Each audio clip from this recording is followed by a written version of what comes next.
में ओल्ड मैसूर को कांग्रेस और जेडीएस की गढ़ माना जाता था। आप इधर रामनगर में हैं और इतना सारा क्राउड, क्या लगता है सर आपको बीजेपी सक्सेसफुली ओल्ड मैसूर में इनरोड्स कर पाया है? सिर्फ ओल्ड मैसूर नहीं, हम पूरे कर्नाटक की सभी 28 सीटें भारतीय जनता पार्टी जेडीएस गठबंधन जीतेगा। पूरी कर्नाटक की जनता मोदी जी को तीसरी बार प्रधानमंत्री देखना चाहती है। आप एक जन सैलाब दिखाइए, जो जन सैलाब आज उमड़ा है वो ही बताता है कि पूरा कर्नाटक मोदी जी का स्वागत करने के लिए तैयार है। सर एक तरफ कांग्रेस अपनी गारंटियों के बारे में बात कर रहा है, पर मोदी की गारंटी ग्राउंड लेवल पर रेजोनेट हो रहा है। आपको क्राउड में काफी लोग बता रहे हैं कि सेंट्रल गवर्नमेंट स्कीम्स का वो कितने बेनिफिशियरीज है। कितना बड़ा मुद्दा होगा सर ये इलेक्शन में? देखिए, बहुत बड़ा मुद्दा बनने वाला है और मैं आपको बताता हूँ, मोदी जी ने करोड़ों लाभार्थियों को जो फायदा मिल दिया है वो जरूर इस बार मोदी जी को तीसरी बार चुनेगा। सर और मेरा आखिरी प्रश्न सर, कांग्रेस को केरला में एससीपीआई का सपोर्ट मिला है सर, ये क्या इंफर कर सकते हैं सर ये एससीपीआई सपोर्टिंग कांग्रेस इन केरला सर? देखिए, मुझे इसमें कोई आश्चर्य नहीं है। कांग्रेस आई वर्षों से सांप्रदायिक ताकतों का साथ लेकर देश विरोधी अभियानों का प्रच्छिन्न रूप से समर्थन कर रही है। एसडीपीआई का सपोर्ट लेने का मतलब ही होता है कि आप भारत की एकता और अखंडता में विश्वास नहीं करते।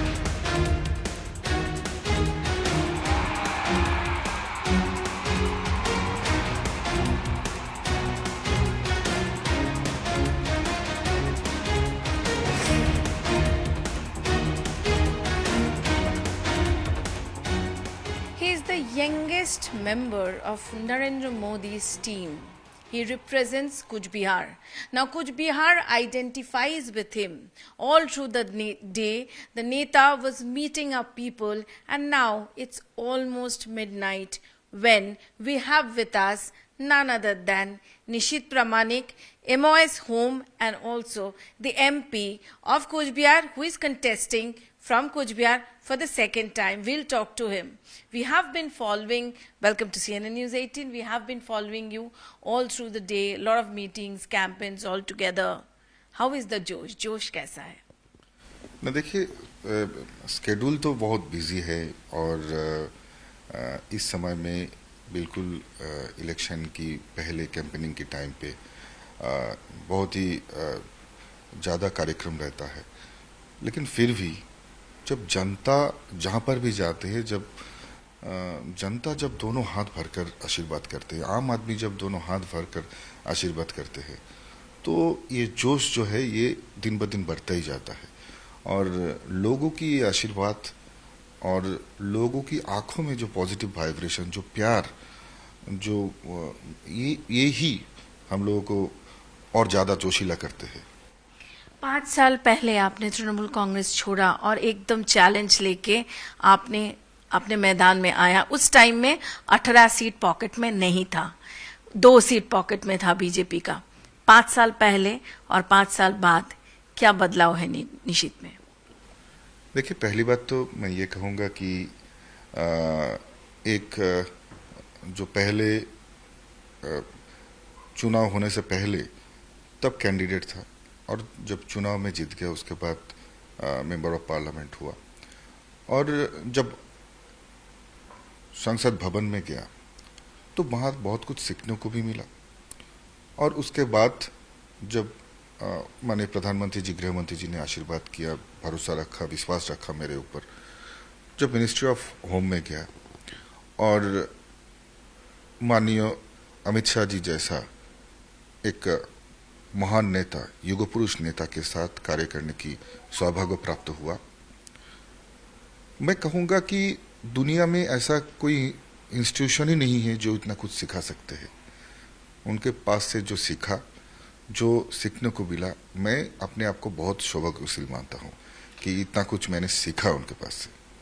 5 साल बाद फिर से एक बार कुछ बिहार का जनता, why will they vote you? देखिए पहली बात तो ये है कि लोगों को पता है कि कोई भी अगर कोई समस्या लेके मेरे पास आता है तो उसका समाधान होता है, और मैं अपने दिल से कोशिश करता हूँ, प्रयास करता हूँ उनकी समस्या की समाधान करने का। वो कोई भी पार्टी से आए, चाहे तृणमूल से आए, चाहे बीजेपी से आए। और ये 5 साल मुझे कार्य करने का अवसर भी मिला, और इस समय काल में मैं जितना भी लोगों के साथ मिला, सभी लोग दोनों हाथ भरकर आशीर्वाद किया। उन लोगों का समस्या का समाधान भी मैंने किया, और कुछ कुछ तो ऐसा भी लोग हैं कि अपना परिवार का एक अंश ही बन गया। तो ये सभी प्यार और आशीर्वाद यही फिर से एक बार शायद जीतने का सौभाग्य देगा। और मैं ये भी करना चाहूँगा कि लोगों को पता है, मैं हमेशा जहाँ पर अपराध देखा, जहाँ पर अन्याय देखा, वहाँ पर मैंने प्रतिवाद किया। ऐसा नहीं है कि मंत्री होकर मैं एसी रूम में, ठंडा रूम में बैठकर मैंने आराम किया। सुबह 6 बजे से लेकर रात 12 बजे तक कोई भी अगर मेरे घर में आते हैं तो मेरे साथ बिना मिले वो नहीं जाते हैं। और मुझे लगता है यही अपनापन, क्योंकि मैं अपने आप को मंत्री, एमपी या नेता के बदले एक कार्यकर्ता में के रूप में मैं लोगों के साथ मिलता हूं। कार्यकर्ता के रूप में मैं अपने आप को देखना ज़्यादा पसंद करता हूं, ज़्यादा मैं कंफर्टेबल फील करता हूं। ये आपका जो क्षेत्र है, कंस्टिट्यूएंसी है, that is a bordering area and CA is also home department, it's a law which has come up. Will it have effect on your constituency? And how, and you know, opposition is saying, Mamata Banerjee is saying that people who will be taking this form will be filling up this form, they'll become foreigners. What do you have to say on that? नहीं, every community is very happy. Matuas are happy, Rajbanshi are happy. सब लोगों को खुश होना ही है, क्योंकि ये जो है ये अधिकार देने का आइन है, ये अधिकार लेने का आइन नहीं। ममता बनर्जी कुछ भी कह सकते हैं, मैं कहूँगा कि ये जो है सिटीजनशिप अमेंडमेंट एक्ट, ये संविधान का एक हिस्सा हो चुका है, ये आइन बन चुका है। और जो भी इसका विरोधिता करेगा उसका मतलब है संविधान का विरोध करना, और संविधान का जो विरोध करते हैं उसको देशद्रोही कहलाते हैं। तो अगर कोई ऐसा करना चाहे तो कर सकते हैं, मैं ऑन कैमरा बोलता हूं, जो संविधान का विरोध करेगा वो देशद्रोही ही है। और देखिए, बहुत बड़ा बड़ा बात बहुत लोगों ने किया। जब 370 हटाने का बात आया था तब बहुत सारा बड़े बड़े संस्थाओं ने, बड़े बड़े संगठनों ने ये कहा था देश भर में आग जल जाएगा। 370 भी हटाया, और उसके बाद कोई ऐसा घटना भी नहीं हुआ। जब राम मंदिर, भव्य राम मंदिर का प्राण प्रतिष्ठा का बात आया, तब भी बहुत बड़ा बड़ा संगठन ने बहुत बड़ा बात किया था कि राम मंदिर हो जाएगा तो ये हो जाएगा, वो हो जाएगा। माननीय प्रधानमंत्री जी ने गया, रामलला का प्राण प्रतिष्ठा किया, कोई भी घटना नहीं हुआ। बिल्कुल वैसे ही सीएए इम्प्लीमेंटेशन होने से पहले ममता बनर्जी ने लोगों को भड़काने का कोशिश किया, एक गलत परसेप्शन बनाने का कोशिश किया, लेकिन कोई भी लोग ऐसे कि मुस्लिम कम्युनिटी का लोग भी उनकी इस झांसा में नहीं आया। मैं कहना चाहूंगा कि सच को सच और झूठ को झूठ बोलना चाहिए। सिर्फ अपनी राजनीतिक फायदा के लिए ममता बनर्जी को कदाही ऐसा नहीं बोलना चाहिए। ये गलत बात, ये लोगों को मिसगाइड करने वाला बात कभी भी नहीं बोलना चाहिए। सीए अगर हुआ है तो लोगों को अधिकार देने के लिए ही हुआ है। जो बांग्लादेश, पाकिस्तान और अफगानिस्तान से धर्मीय रूप से प्रताड़ित होकर आया है, उनको जो है अधिकार देने का ही ये आइन है, उनको नागरिकत्व देने का ही आइन है। And you are confident that you're going to cross 30. I mean, BJP is going to cross 30. Definitely. This time we'll get more seat and definitely we'll cross 30. And अगर ये 35 ही हो जाएगा तो ये कोई आश्चर्य होने का बात। उसके बाद क्या होगा? उसके बाद जो होगा, अब तृणमूल कांग्रेस टूट जाएगा पूरी तरह से, क्योंकि लोगों का समर्थन तो उनसे चला गया है। तो अभी सिर्फ सरकार का टूटना ही बाकी है। That's a very big statement made by Nishit Pramanik, who says, who's very confident. He's saying that BJP is going to cross 30. He's saying that CAA has nothing to do with making somebody go out of the country. It is to give rights to somebody, and the most important, obviously, thing is that he is confident that in Cooch Behar he is going to win and BJP is going to cross 30. This is Kumalika Sengupta with Anshuman Rai reporting for CNN News 18 from Cooch Behar.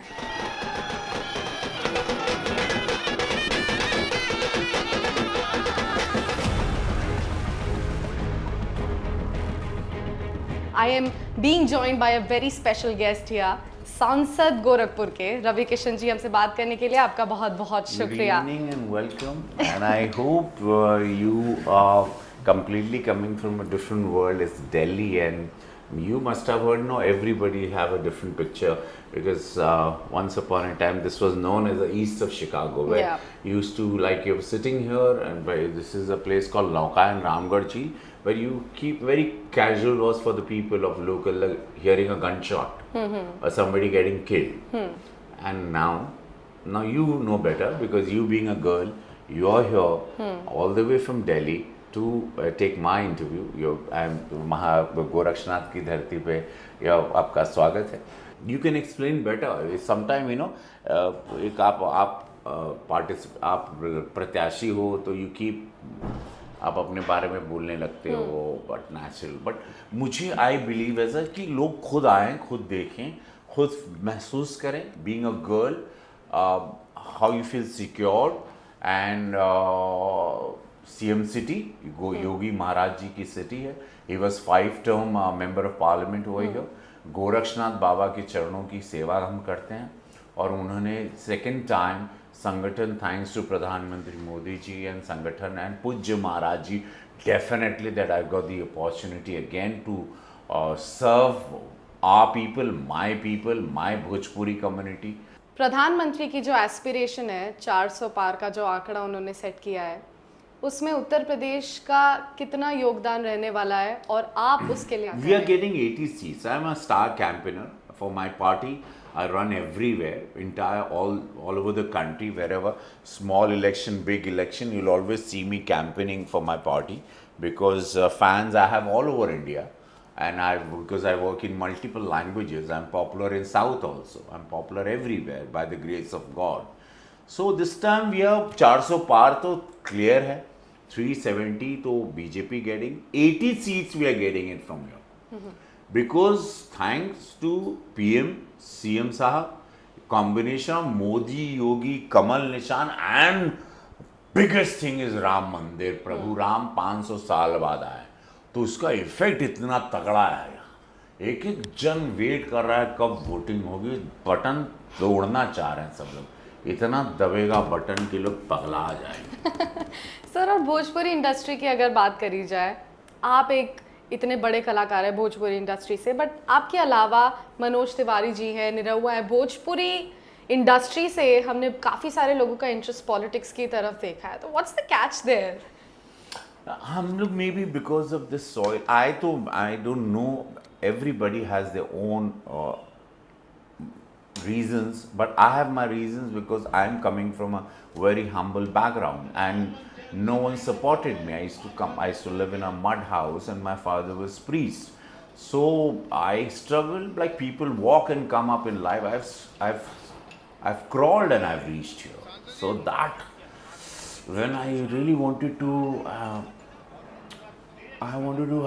pray to God that make me somebody where I can support people who nobody supporting them, or poor, or caste, religion, Hindu, Muslim, big caste, small caste, it doesn't matter to me. I wanted to give service to a human being, a human body created by God on earth and who's in need maybe for some reason, maybe, or where I should be there and take care of them if I have the power. Thanks to PM Modi ji that he gave me opportunity, and CM Yogi ji that trusting me, Sangathan believes in me, handling a most hot seat after Kashi, hottest, yes. hottest in country.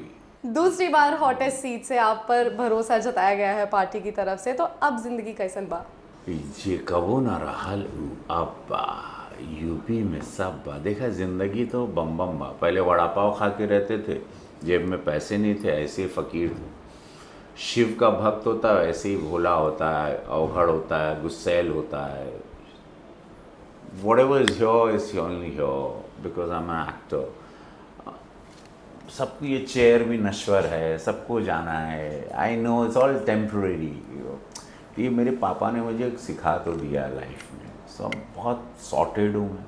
पता है कि एक चीज़ पता है, सब नश्वर है। When you know the magic कि सब कुछ जाना है, एक कुछ भी नहीं है, सब इल्यूजन है, then you do your duties because you're going to answer when ऊपर बैठ के बोलेंगे हाँ बेटा कहाँ आ गए ऊपर, अब बताओ क्या किए थे। तो ये सबसे पूछा जाएगा कि क्या किए थे, and then you have to answer. कि मैं गया था, आया, शादी किया, बच्चे पैदा किया, खाना खाया, 4 गाड़ी खरीदा, 2 एकड़ ज़मीन लिया, आ गया। कान के नीचे पोइंग के साथ चमाट आएगा कि बेटा धरती की सेवा नहीं किए, माँ भारती की सेवा नहीं किए, मुँह उठाए आ गए, इतने बेशरम हो तुम। तो ये जवाब सबको देना, whoever is watching is for everyone, not only for me. I know what I got, I know I'm going to tell him what. You guys get ready. All right. Thank you so much for speaking to CNN News 18, sir.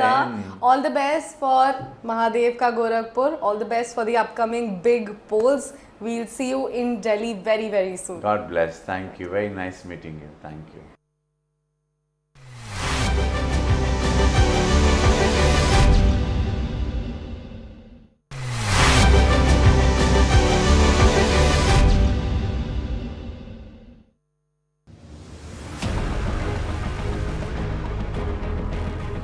We are joined by BJP's Meerut candidate mister Arun Govil. Arun ji, Meerut में जहाँ भी जाएं, अभी योगी जी का सम्मेलन भी चल रहा था, लोग कहते हैं कि भगवान राम मेरठ आ गए हैं। भगवान राम तो पूरे विश्व में है, कण कण में है विश्व में, उनका आना जाना नहीं होता कहीं, वो सब जगह होते हैं, हर पल होते हैं वहाँ पर। हाँ, एक व्यक्ति यहाँ ज़रूर आया है जिसने भगवान राम का अभिनय किया था, उनका चरित्र जिया था, उसका नाम अरुण गोविल है, वो ज़रूर आ गया है यहाँ। अरुण जी, आप मेरठ में ही पैदा, कई लोग नहीं जानते थे कि आप मेरठ में ही पैदा हुए, मेरठ में ही पढ़े। थोड़ा सा उसके बारे में बताएंगे, लोग शायद कम जानते हैं इस बात को। हाँ नहीं, मैं मेरठ में पैदा हुआ, मेरे जीवन के पहले 17 साल तो मेरठ के हैं बिल्कुल कंटिन्यूसली। मैं पहले सरस्वती शिशु मंदिर में पढ़ा था, उसके बाद मैं गवर्नमेंट इंटर कॉलेज में था जी। और फिर आप रामायण सीरियल के लिए गए मेरठ छोड़ के? रामायण सीरियल तो बहुत बाद की बात है, वो मैं उससे पहले चला गया था छोड़कर। जैसे हर व्यक्ति को कहीं ना कहीं बाहर जाना होता है, काम की तलाश में, कि प्रोफेशन की तलाश में जी, तो मैं चला गया था। रामायण तो बहुत बाद में आई है। तो घर वापसी आके सर कैसा लगता है? मेरठ पहचान पाते हैं आप? नहीं, मेरठ फिजिकली तो बड़ा मुश्किल है इस समय पहचान, बिकॉज इतना ज़्यादा इसकी उन्नति हो गई है, इतना ज़्यादा अच्छा हो गया है, बढ़िया हो गया है, तो नहीं पहचान में नहीं आता, वाकई नहीं आता। वो शायद जगहें जहाँ मैं बिल्कुल मतलब जिस गली में मैं पैदा हुआ था वहाँ जाकर देखूंगा तो शायद हो सकता है वो पहचान में आ जाए, क्या पता वहाँ भी बदल गया हो। जैसे रामनगर वैसे मैं पहले रामनगर का वासी। तो अरुण जी, राजनीति में कदम क्यों? नहीं, मैं पहली बात तो ये कि इसको आप राजनीति कह सकते हैं, सो कॉल्ड राजनीति, पर मैं राजनीति मुझे आती नहीं, ना मैं करूँगा। मैं तो ये समझ लीजिए कि भाई एक मन में आया कि मुझे कुछ करना चाहिए, तो मैं करना चाहिए, तो उसके लिए मुझे मेरठ मिल गया।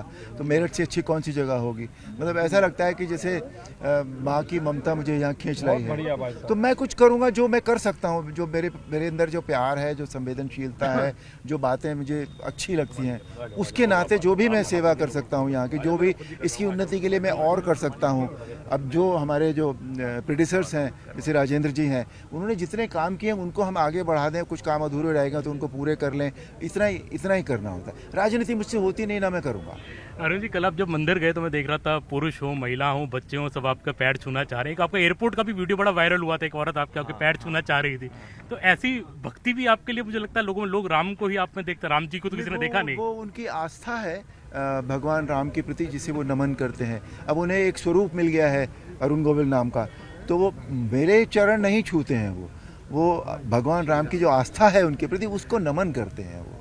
जी That's it. आपने भी स्टेज से भी बोला, योगी जी ने बहुत अच्छा बोला कि अयोध्या में राम मंदिर बन गया तो राम जी का एक बर्थ प्लेस पे वो आ गए। मेरठ में हमने अरुण गोविल जी को दिया तो उनकी बर्थ प्लेस है।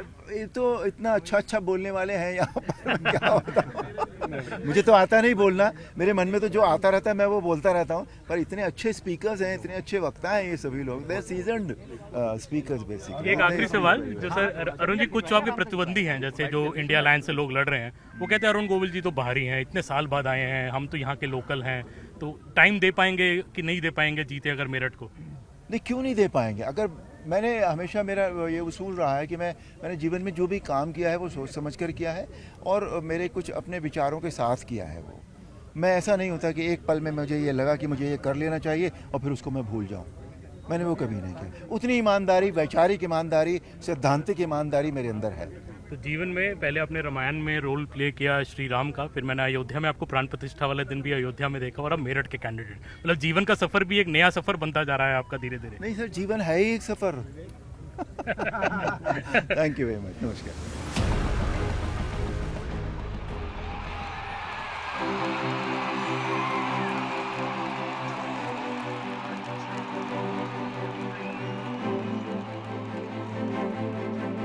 Thank you so much for speaking to us. Could you please introduce yourself to us? The country wants to know the new candidate from LJPR. Thank you, News 18, for having me. I'd like to start the introduction by my educational background. I did my schooling from Notre Dame Academy, Patna. I did my undergraduation from Lady Shri Ram College, Delhi University in Sociology.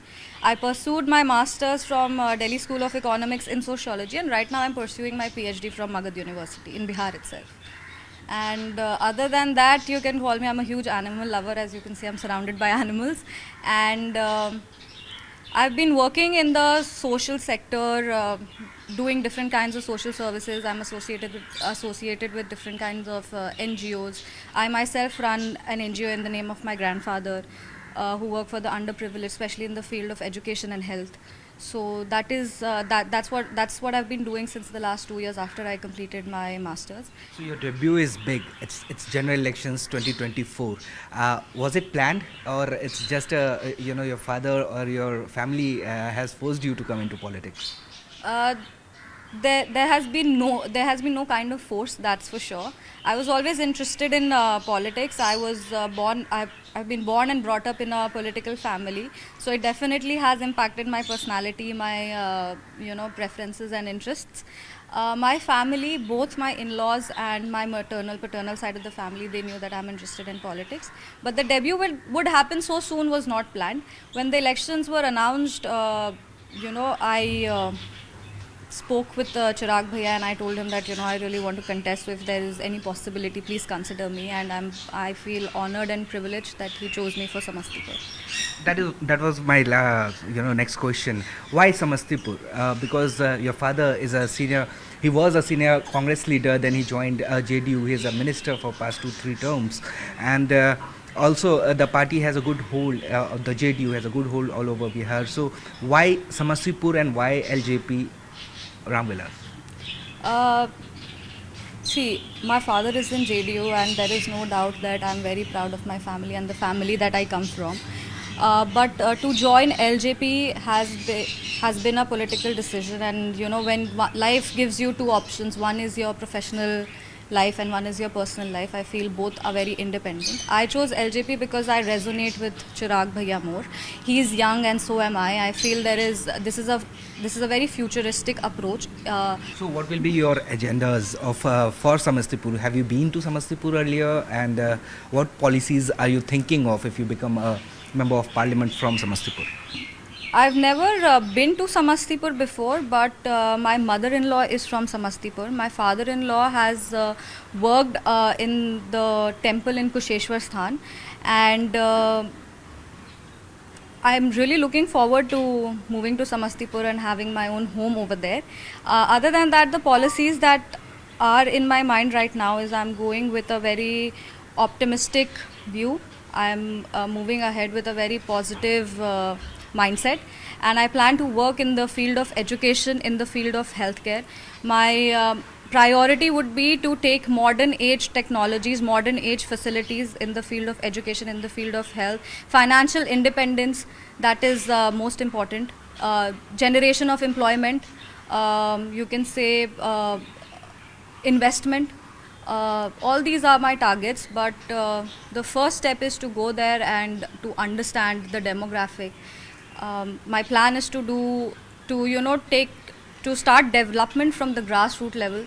Do you think issues like NDA issues like CAA, 370, Ram Mandir issue, they are going to be a major a point for voting for the voters in Bihar, or Tejashwi Yadav's job card will dominate? What is your view on that? I really feel that there are big promises made during elections, but what's important is how many promises are fulfilled in the longer run. So as far as you're talking about employment, I'm pretty sure that Modi ji and Nitish Kumar, the NDA sector, has been able to provide a lot of employment in the past 10 years, and we will continue to do so. That is my opinion. Coming to your question of CAA, Ram Mandir, all these are narratives that are set by media, social media. All these narratives do somehow impact, have like a, you can say, slight impact on the mindset of the people, but eventually they really vote for the candidate and how impressive the candidate is what I feel.